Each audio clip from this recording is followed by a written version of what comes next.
Este programa es presentado por Diario La Voz, un suceso nacional.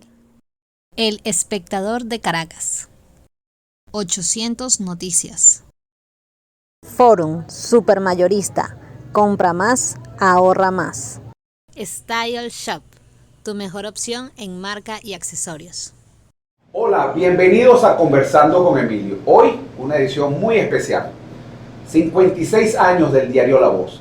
Y para hablar sobre eso tenemos a José Materán Tulenes, quien es mi padre, y quien está aquí en su calidad de periodista y editor de ese diario. Bienvenido.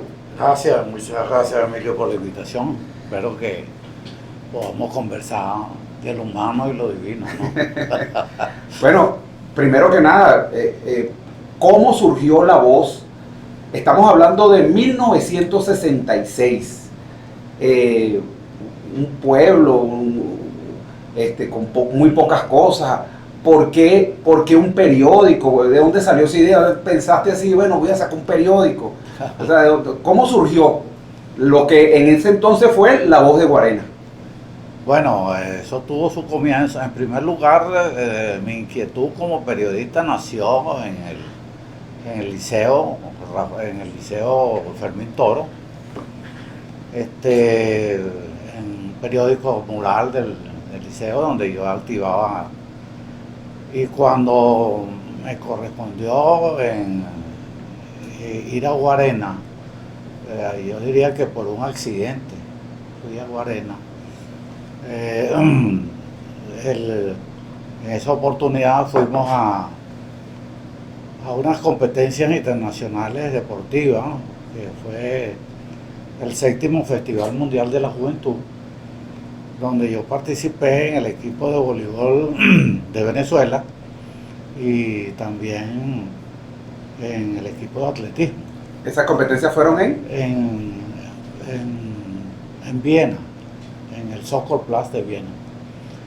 En esa oportunidad, bueno, me tocó competir, y cuando regresé a Venezuela, un amigo de la infancia me llamó para decirme que su hermano, que era odontólogo en Guarena, estaba interesado en que yo fuera a Guarena a dictar unas clínicas de voleibol. Para ellos tenían en mente organizar un torneo de esa disciplina.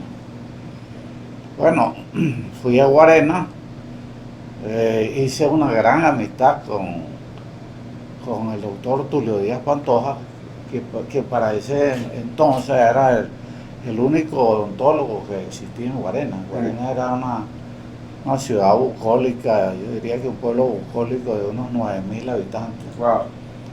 Y realmente el movimiento que pudiera despertar una iniciativa periodística era poco predecible. Sin embargo, alimentado por la idea de que pudiéramos sacar un medio impreso, sobre todo porque los periódicos nacionales, la gran prensa, no se ocupaba para nada de la periferia de Caracas.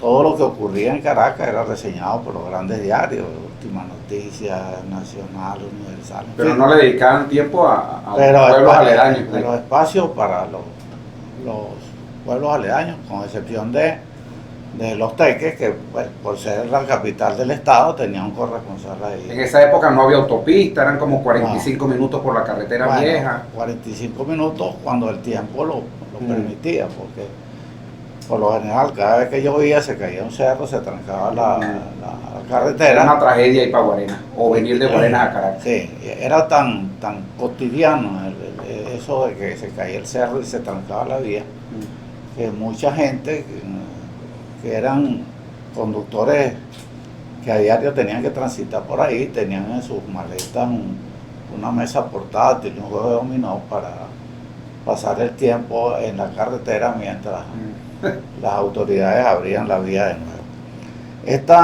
Entonces esa relación con Guarena que se dio a través del voleibol, sí, te llevó a Guarenas. Eso me llevó a Guarena, me vinculó a Guarena. En Guarena hice grandes amistades. Y como producto de esa inquietud de que las cosas que sucedían en Guarena no salían en la prensa, invité a un colega que para ese entonces trabajaba en la cadena Capriles, Manolo del Valle, a que entre los dos hiciéramos un tabloide semanal para reseñar todo lo que acontecía en el área de Guarena Guatire. Así comenzamos. Nuestra primera edición fue el 4 de julio de 1966. Por cierto que ese mismo día ocurrió uno de esos tantos siniestros en el que se derrumbó el cerro y quedó trancada la carretera. En ese entonces por aquel entonces se inauguraba también la emisora local Radio Industrial. Y esas vinculaciones periodísticas me llevó también a participar en la creación de la oficina de prensa de la estación. Y esos eran los únicos dos medios que existían en ese momento. No había más nada, la Radio Industrial y La Voz de Guarena. Y La Voz. En ese entonces, bueno, empezamos a trabajar, yo diría que de la mano, tanto con la radio. Y recuerdo que el 4 de julio, precisamente de 1926, ocurrió algo muy simpático, que fue que empezamos a grabar lo que acontecía en el sitio del siniestro, pero a grabarlo en cassette. Y un motorizado se encargaba de llevar los cassettes a la estación de radio. Y entonces lo hacíamos con tanta velocidad que daba la sensación de que estábamos transmitiendo desde el sitio del suceso. Eso entusiasmó a una serie de emisoras de Caracas a solicitarnos permiso para retransmitir. Lo que era en vivo. Lo que era supuestamente en vivo. Y eso por encima de la connotación que tenía que fuese en vivo, nos proyectó, pues, no solamente en el área de Guarena de Guatire, sino también fuera de ahí. Ahora, cuando sacas el primer periódico, ¿cómo fue esa experiencia? Ya primer periódico impreso, ¿cuántos ejemplares se imprimieron en esa oportunidad? ¿Cómo fue la distribución? ¿Y cómo fue la aceptación de la gente ante esa primera experiencia de un impreso en Guarena? Bueno, la creación del periódico creó mucho escepticismo. Hay gente que apostaba, y ahí se apostaba a cuánto iba a durar, no se apostaba al éxito, ¿no?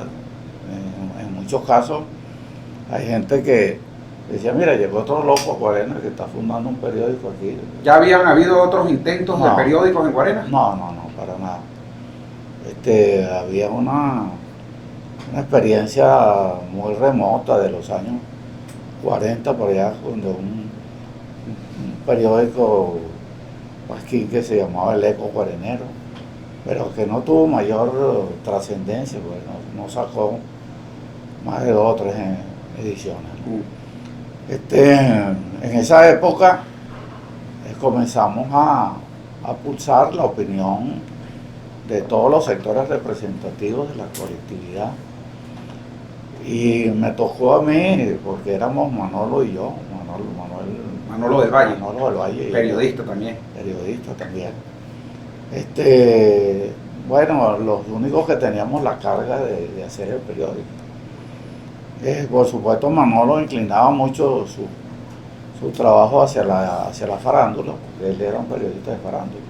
Cuando surgió el primer número, bueno... Para que ustedes mismos, que eran los dueños, eran los que escribían, tomaban las fotos. Nosotros hacíamos todo, escribíamos, tomábamos las gráficas, las revelábamos, las copiábamos, vendíamos la publicidad, facturábamos, cobrábamos, en fin, y llevábamos el material a la editora metropolitana que estaba aquí en Caracas, que era la editora del diario La Verdad, un diario que pertenecía a los Zuluaga. En ese entonces los Zuluaga eran dueños de la electricidad de Caracas. Y dentro de ese mundo empezamos a vivir nuestra iniciativa. Ahora, ¿cómo hicieron, en- por ejemplo, la parte económica? Porque ustedes no tenían capital, eran dos personas que estaban emprendiendo. Sí. ¿De dónde sacaban el dinero para pagar esa o era accesible el pago de esa impresión? No, sacábamos 1000 ejemplares. El costo de la edición era de 1082 bolívares De la época. de la época. ¿No recuerdas cuántos dólares eran en ese momento? Bueno, saca la cuenta. Porque con todos los ceros que nos han quitado, sacar esa cuenta bueno, va a decir algo como que 0,00002. Sí, era cifra muy difícil de calcular ahorita. Y con esos 1082 bolívares los reunimos, Manolo y yo, para pagar la primera edición. Cuando se trató ya de hacer la segunda edición, por supuesto, estábamos apurados cobrando las facturas de la publicidad para poder pagar la segunda edición. ¿Cuánto tiempo después? Una semana O después. sea, la intención era que fuera un semanario. Un semanario. ¿Y eso se cumplió? Sí, en principio. En principio, los viernes estábamos apurados para sacar el periódico. ¿Salía qué días? Los viernes. Salía los viernes. Los viernes, sí. Y por supuesto logramos en principio hacerlo. Después, con el retraso de los clientes en el pago de la publicidad, se nos hizo muy difícil cumplir con las exigencias económicas de la editora, y yo tuve que gestionar un crédito que afortunadamente lo logré con la editora de una edición de crédito que nos permitía tener un flujo de días para Imprimir una para trabajar y después y otro para cobrar, otra para cobrar. cobrar y pagar. Así comenzamos con La Voz Y se distribuía exclusivamente en Guarenas. en Guarena y en Guatire, en un punto, que era el punto de distribución del mayorista, que era el Mocho, conocido como el La Mocho, esquina del Mocho. La esquina del Mocho. Todo esto, bueno, como te digo, comenzó a ser una tarea bastante rutinaria, pero difícil, porque obviamente había que hacer de todo. Había que estar en el sitio del suceso, había que redactar, había que Distribuir. había que diagramar, había que llevar las maquetas diagramadas a la editora, y después que el periódico se imprimía y nos los entregaban, nosotros lo distribuíamos. ¿Cómo fue el brinco? Nos ocurrió algo muy curioso, ¿no?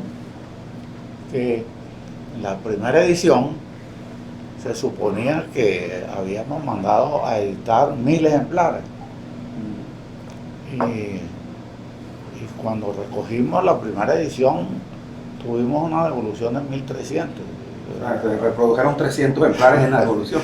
Sí, bueno, presumimos que fue que la editora nos dio muchos más ejemplares de los que habíamos mandado a imprimir.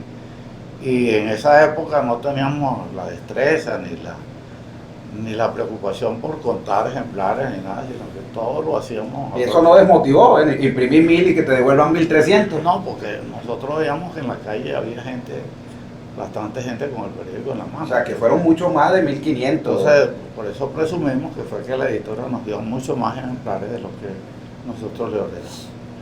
¿Cómo fue el brinco de Guarenas? La Voz hoy en día se lee en la Gran Caracas y es tratado inclusive como un diario nacional por las televisoras. ¿Cómo fue ese brinco de Guarenas a otras ciudades? ¿Cuál fue, aparte de Guatire, que estaba en ese kiosco en la famosa esquina del Mocho, cómo llegó a Barlovento, cómo llegó a Valles del Tuy, cómo llegó al área metropolitana de Caracas?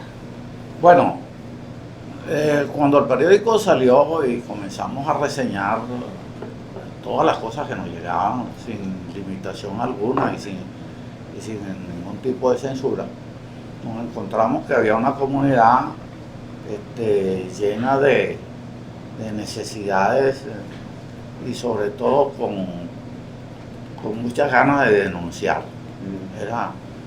Por eso el periódico inicialmente se convirtió en un periódico de denuncia. Y comenzaron a llegarnos denuncias de todo tipo. Por supuesto que las denuncias también comenzaron a tocar ciertos tipos de intereses en la zona, que no estaban acostumbrados para nada a ser criticados y ser... Sector empresarial y sector gubernamental, me imagino. De todo tipo, sector político, sector social, sector gubernamental, sector empresarial. Entonces empezó esta lucha con esos factores de poder que vieron que su privacidad estaba en juego y empezaron a apostarla a la destrucción del periódico. Ahí empezaron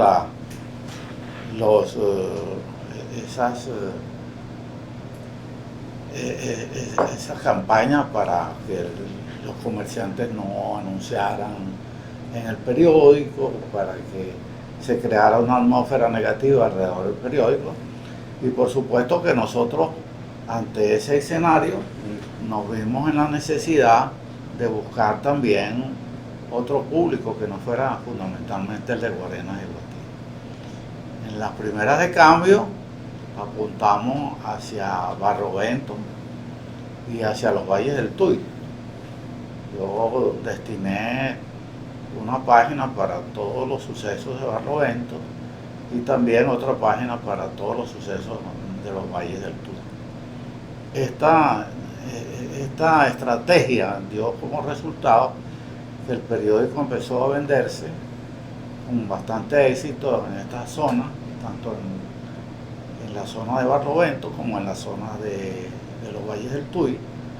Y entonces empezamos a crear una especie de independencia que impedía que dependiéramos exclusivamente del mercado de Guarenas y Guatire. Por supuesto que fuimos creciendo poco a poco en cuanto a la zona, buscando las zonas más cercanas primero, las zonas más distantes después, y cuando acordamos ya el periódico estaba metido en Los Teques, estaba metido en los valles del Tuy, estaba metido en Barlovento, y el éxodo hacia Caracas comenzó en Petare. Vimos que Petare era un núcleo comunitario muy interesante, donde había muchos problemas y problemas de los cuales la gran prensa no se ocupaba. Entonces empezamos a ocuparnos también de los problemas locales, de los problemas comunales de Petare, y así el periódico comenzó a crecer. También lo hicimos en La Guaira, y de esta manera el periódico empezó a penetrar Caracas. Cuando acordamos, ya los pregoneros estaban en las avenidas de Caracas pregonando el periódico. Al periódico le metimos páginas nacionales e internacionales, opinión. Empezamos a hacer un periodismo muy diverso, y eso conquistó, por decir así, a los lectores de todo el área metropolitana. Todo eso seguramente generó un poder comunicacional, una empresa poderosa, un medio de comunicación poderoso, y generó algunos conflictos con algunos gobernantes. Yo quisiera que me contaras alguna anécdota de alguna relación con gobernadores, con alcaldes, con presidentes de la República. Bueno, alcaldes no habían en esa época, eran presidentes del consejo, pero alguna anécdota que te recuerdes, pero no me lo digas ahorita. Vamos a ir a un corte de publicidad y al regreso más de Conversando con Emilio, hoy en una edición especial, 56 años que cumplió el diario La Voz el 4 de julio. Ya regresamos. A pesar de la crisis, el diario La Voz cumple su compromiso de informar con imparcialidad y valentía. El impreso, la versión digital y nuestras redes sociales te conectan oportunamente con el acontecer nacional e internacional. Diario La Voz, un periódico para la Venezuela de hoy. Diario La Voz, un suceso nacional. Estamos de regreso conversando con Emilio, y les recuerdo que este programa, ustedes lo buscan en YouTube, Conversando con Emilio, entrevista al editor del diario La Voz, José Materantulenes, y ahí encontrarán este programa completo, su edición completa, y todos los programas que hemos hecho hasta este momento. Y dejábamos una pregunta al aire. el comenzar el diario La Voz en Guarenas y después llegar a Guatire, llegar a Barlovento, llegar al Tuy, llegar inclusive al área metropolitana de Caracas, en este caso originalmente a Petare, seguramente le generó mucho poder al diario como un medio de comunicación. ¿Qué experiencia? Y como dijiste que era un medio de denuncias, eso seguramente generó conflictos, como en efecto se crean contra gobiernos locales, regionales, nacionales. ¿Tienes alguna anécdota en particular que nos puedas contar sobre esas relaciones o esos encontronazos que puede haber habido con algún gobernante del momento? Sí, muchas, ¿no? Recuerdo, yo diría que mi vinculación con Guarenas y Guatire nació también, no solamente de la cuestión deportiva, sino de mi actividad política.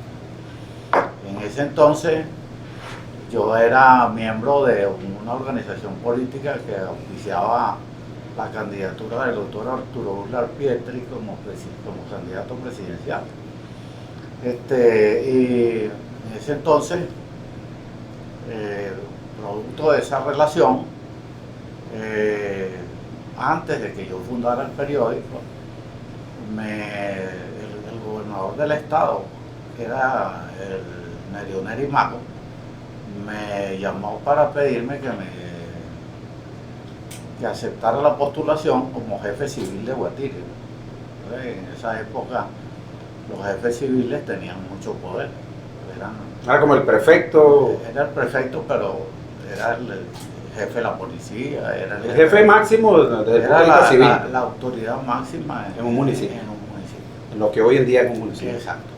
Yo acepté con mucho gusto. Y estuve ahí mientras duró lo que se llamó el gobierno de ancha base, que era un gobierno donde participaban todos los partidos democráticos de Venezuela. Cuando se rompe la ancha base, el doctor Uslar Pietri se sale de ese pacto. Y entonces, por razones éticas, a mí me correspondió renunciar a ese puesto de jefe civil. Nombraron como gobernador del estado a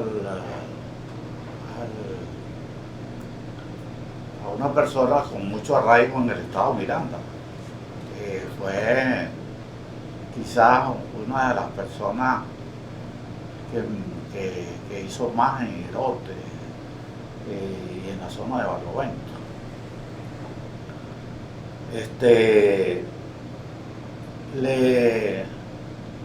Ese nuevo gobernador designado por Acción Democrática para sustituir a Nerio Neri Mago fue don Antonio Bertorelli Cisneros. Antonio Bertorelli Cisneros. Antonio Bertorelli Cisneros. Es un hombre con una trayectoria muy conocida en el estado Miranda. Y cuando Antonio Bertorelli fue designado, me llamó y me dijo, mira, Materán, yo quisiera que te quedaras ahí como en ese cargo, porque primero yo te conozco y sé qué clase de persona eres tú, y en segundo lugar, bueno, yo tengo muy buenas referencias tuyas. Sin embargo, yo le dije, mire, don Antonio, yo realmente no puedo aceptar, le agradezco mucho la distinción, pero no puedo aceptar por razones éticas. Si el partido que yo represento se está saliendo del gobierno, más podría yo aceptar un cargo en el gobierno.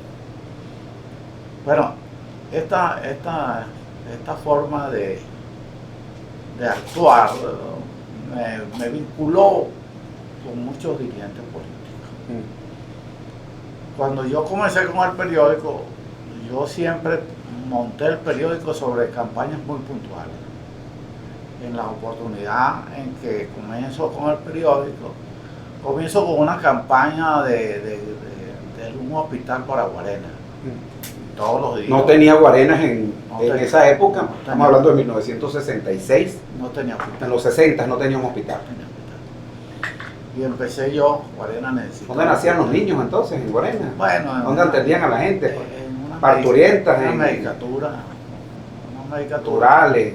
No, una medicatura, pero de muy poca capacidad. Claro. y se presentaban dos partos a la vez, ya era una crisis. Entonces empecé yo con esa campaña, Guarena necesita un hospital, Guarena necesita un hospital. Y yo en esa oportunidad tenía un carrito Renault R8, un carrito pequeño, y yo me movía en mi carro para todas partes. En una oportunidad venía yo por la carretera vieja de Guarena, en el sector Mampote, y de golpe veo que una caravana de vehículos, en ese entonces los gobernadores usaban un motorizado adelante, una escolta bastante significativa, y veo que la caravana me pasa y me ordenan pararme. Yo pensé que bueno, sí, viene el gobernador, hay que dejarlo pasar, que pase. Pero mi gran sorpresa es cuando veo que el gobernador se baja de su carro, de su limusina negra, se dirige a mi carrito, abre la puerta delantera del copiloto. Se monta y me dice, dale pues. O sea que yo me sorprendió. Imagínate, en ese entonces, que el gobernador se bajara y se montara en tu carro y dijera, dale pues, no era cualquier cosa. No era como, bueno.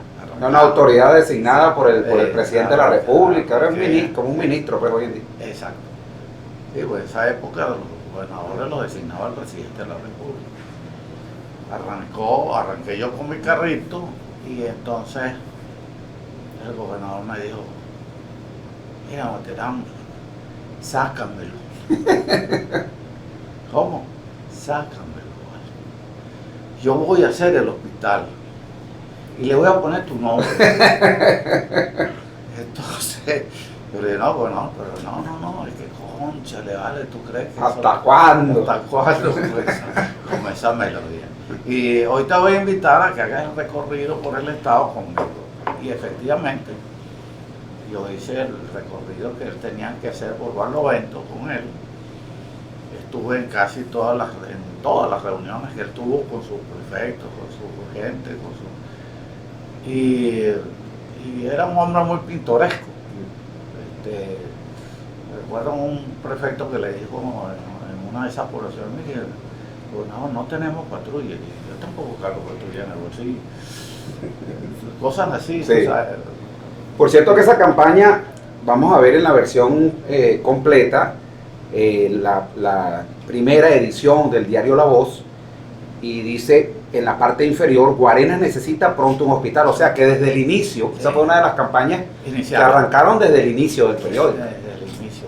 Ahora fíjate, la Voz fue desde ese entonces semanario, y ¿cuándo se convierte o cómo fue el proceso para cambiar la periodicidad? Después fue quincenario, después fue semanario, fue diario, o fueron varios días a la semana.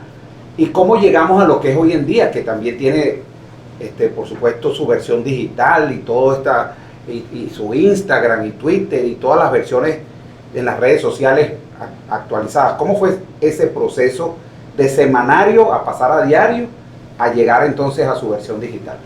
Bueno, fíjate, la periodicidad del diario, por decir, del medio, cambió cuando establecimos una estrategia de salir el día que había una noticia muy importante.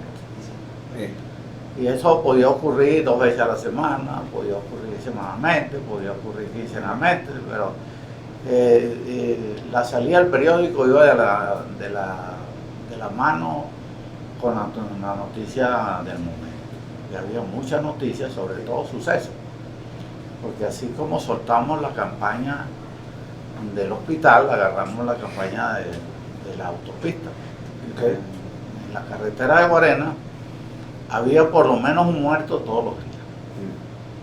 Y entonces, bueno, sobre la especulación de cuántos muertos va a haber hoy en la carretera de Guarena, bueno, iniciamos la campaña por la autopista. De la autopista, que también creó cierta ciertas inquietudes, por decirlo así, en los gobernantes, hasta que Carlos Andrés Pérez decidió nombrar un comisionado especial para la construcción de la autopista, y hasta el Congreso tuvo mucho que ver. En esa época el presidente del Congreso era José Antonio Pérez Díaz. Se preocuparon mucho por crear las partidas presupuestarias suficientes para que se iniciara la construcción de la autopista.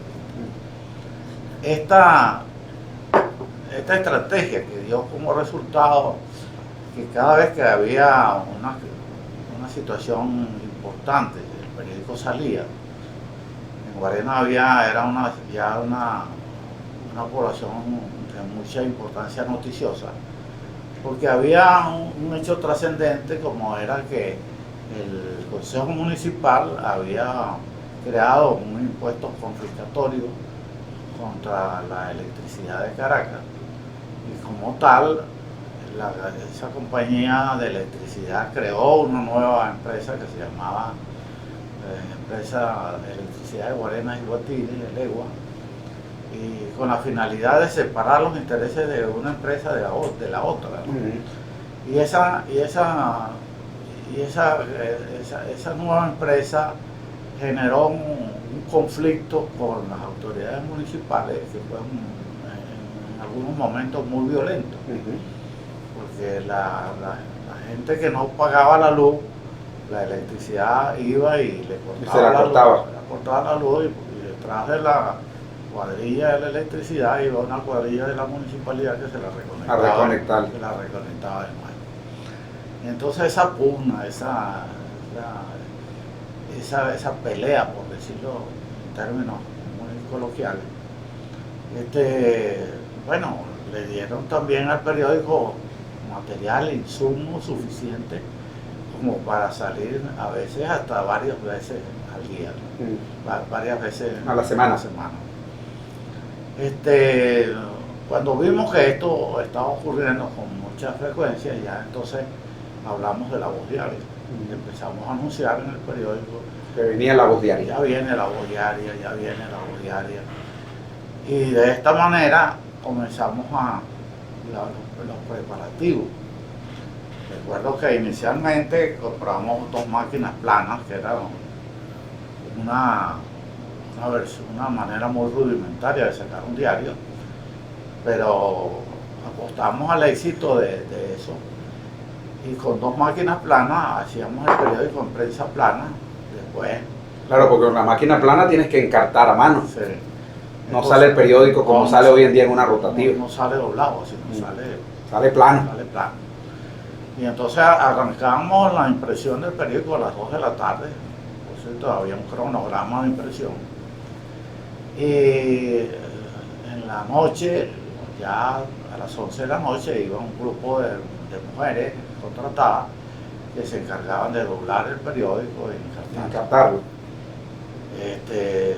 Todo un sistema rudimentario. Muy rudimentario, pero que daba chance pues para encartar 5.000 ejemplares de un periódico de 16 páginas y ponerlo en la distribución antes de que amaneciera al día siguiente. Todo esto, como te digo, era un cronograma de actividades que empezaba el día anterior a las 2 de la tarde y terminaba el día siguiente a las 2 de la mañana. Tenían que trabajar como un reloj, y cuando lo habían cumplido ya había que arrancar otra vez. Eran 12 horas. Debido al éxito que tuvo la aparición del periódico como diario, nosotros empezamos a estudiar la posibilidad de comprar una rotativa. En esa época estaban muy activos en Venezuela los vendedores de rotativas internacionales. Yo recuerdo que, dada una interrogante que pusimos a circular de que el periódico estaba buscando qué tipo de máquina comprar, nos visitó un representante de Rockwell Graphic System, que eran los representantes de Venezuela de las máquinas POS.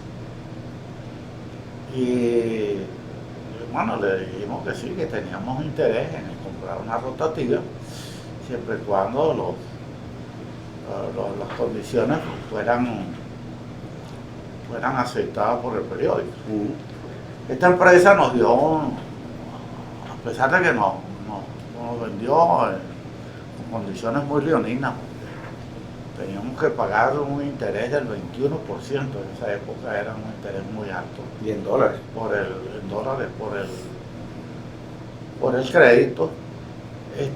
Bueno, pero también tenemos que entender que también la aprobación del crédito, la venta de la maquinaria, y todo fue muy rápido y se portaron muy diligentes.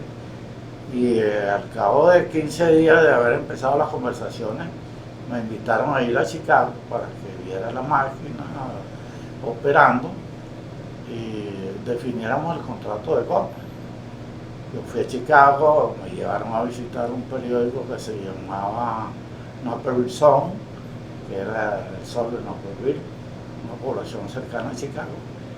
Y vi la máquina, me gustó, era una máquina Go, una rotativa Go de 4 unidades. Y entonces hicimos el negocio. Después de haber hecho el negocio, vino una situación muy difícil en el año 83, cuando ocurrió la primera devaluación. El famoso Viernes Negro, cuando Luis Herrera Campín. El famoso Viernes Negro, que nos puso realmente al borde de la quiebra, ¿no? Porque si nosotros el dólar que teníamos que pagar, lo teníamos que hacer al nuevo cambio que se iba a suscitar, bueno, definitivamente no íbamos a poder con eso. Entonces, ¿qué fue lo que hicimos? Solicitamos un crédito a un banco local, que fue al Banco Industrial de Venezuela. En esa época era el banco que atendía todas las necesidades de la pequeña y mediana industria. Logramos que el Banco Industrial nos aprobara un crédito significativo en bolívares y que nos diera en dólares.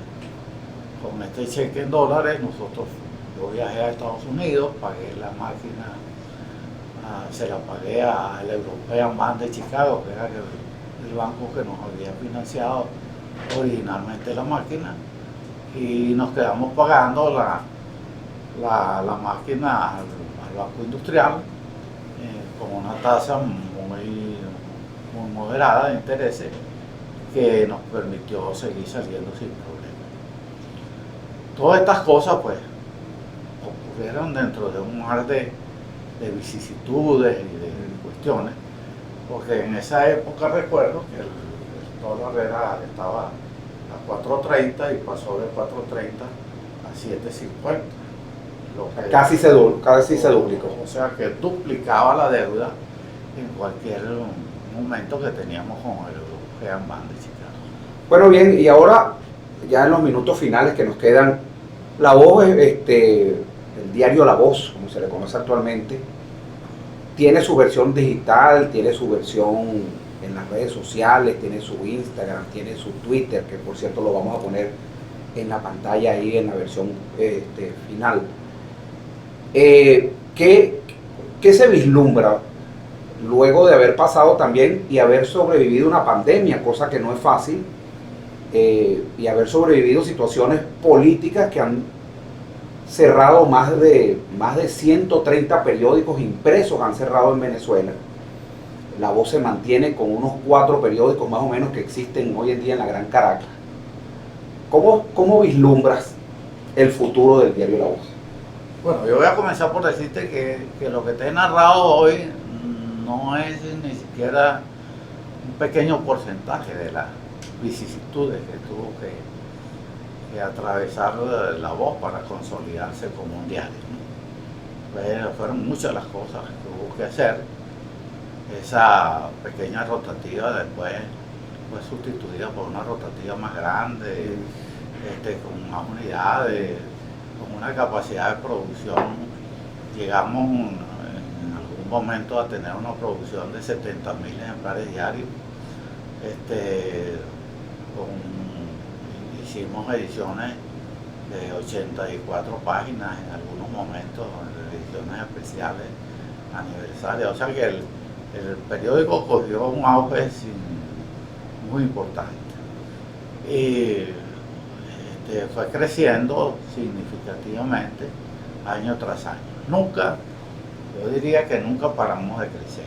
Siempre hubo en nuestro horizonte una perspectiva de aumentar las páginas, de aumentar el color, de aumentar el número de ejemplares, siempre la perspectiva de crecimiento. Hasta que, bueno, llegó esta oscura marea que llegó a Venezuela, que ha impedido que podamos seguir con ese mismo ritmo. Hemos parado el ritmo, hemos detenido el ritmo, pero no hemos parado ni hemos detenido las intenciones, ¿no? La intención de seguir creciendo todos los días más, aumentando todos los días más las posibilidades del periódico de llegar a más y a más personas. Y el hecho de que las dificultades, no solamente la pandemia, sino las cuestiones políticas, la situación financiera en Venezuela, la situación económica, haya golpeado tan misericordiamente a toda la prensa nacional, como tú lo dices, bueno, de 120 periódicos que habían en el país, quedan muy pocos saliendo diariamente, y entre ellos está La Voz. Nosotros hemos corrido con la suerte de que, a pesar de que hemos tenido que reducir la circulación, nuestros lectores siguen siendo fieles.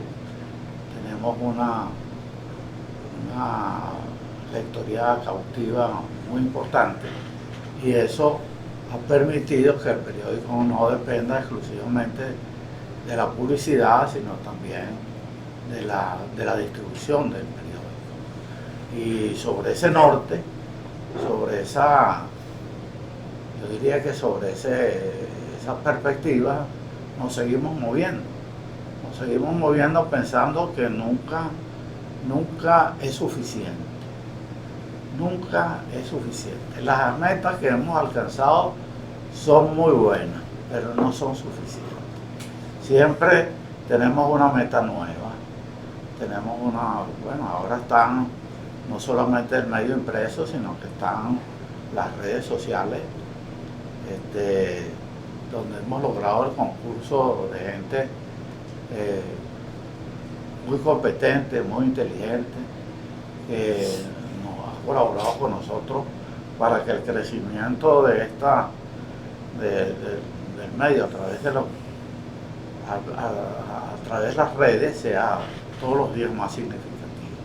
Un mensaje final, a propósito también del Día del Periodista, un mensaje final para toda esa nueva generación que está emergiendo de periodistas y que están surgiendo en esta realidad con pocos medios impresos, con una libertad de expresión limitada. Un mensaje de un editor que tiene un medio con 56 años de experiencia. Bueno, yo pienso que obviamente que el periodismo, a través de las nuevas tecnologías, de las redes sociales que están en el tapete, es interesante, pero yo no creo que llegue a ser totalmente sustitutiva una cosa de la otra. Si bien es cierto que los medios impresos no actúan con la misma diligencia, con la misma velocidad que las redes sociales. Cuando está ocurriendo algo, las redes sociales están informando al momento. No tiene esa vigencia los medios impresos, pero el medio impreso tiene la virtud de poder entregar las versiones de periodismo interpretativo, del periodismo de opinión, de darle al lector una perspectiva mucho más completa que lo que pueden hacerlo las redes audiovisuales, ¿no? Pienso que sí hay una competencia feroz entre una cosa y la otra, pero yo creo que quien se mueva bien en el periodismo impreso Sigue habiendo un mercado para el periódico nunca impreso. va a poder ser sustituido, porque así como tú ves que hay mucha gente que se monta en el autobús, agarra su celular con mucha precaución para que no se lo roben, y se pone a ver en las redes sociales, también hay mucha gente que compra su ejemplar, se monta en el autobús y empieza a odiar el periódico. Y se monta en el tren del TUI, por ejemplo, donde no va a tener seguridad y donde no va a tener internet. No, y no solamente eso. Entonces necesita una versión impresa. Y no solamente eso, sino que después se lo lleva para su casa. Y el periódico no solamente lo lee la persona que lo compra, sino lo leen por lo menos 4 o 5 personas más. Bueno, 56 años del diario La Voz, y con esas palabras de su editor José Materán Tulene nos despedimos. Esperemos que sean muchísimos más y que podamos estar celebrando y hablando sobre el 57, 58 y muchísimos años más. Así que muchísimas gracias. Les recuerdo que la versión completa de este programa la pueden encontrar. Ustedes se meten en su buscador y colocan Conversando con Emilio en YouTube y ahí entrevista al editor del diario La Voz, José Materán Tulene, y ahí encontrarán este y todos los programas que hemos hecho. Así que será hasta una nueva oportunidad que estaremos conversando con Emilio. Chao, chao. Este programa fue presentado por Diario La Voz, un suceso nacional. El Espectador de Caracas. 800 Noticias. Forum Supermayorista. Compra más, ahorra más. Style Shop, tu mejor opción en marca y accesorios.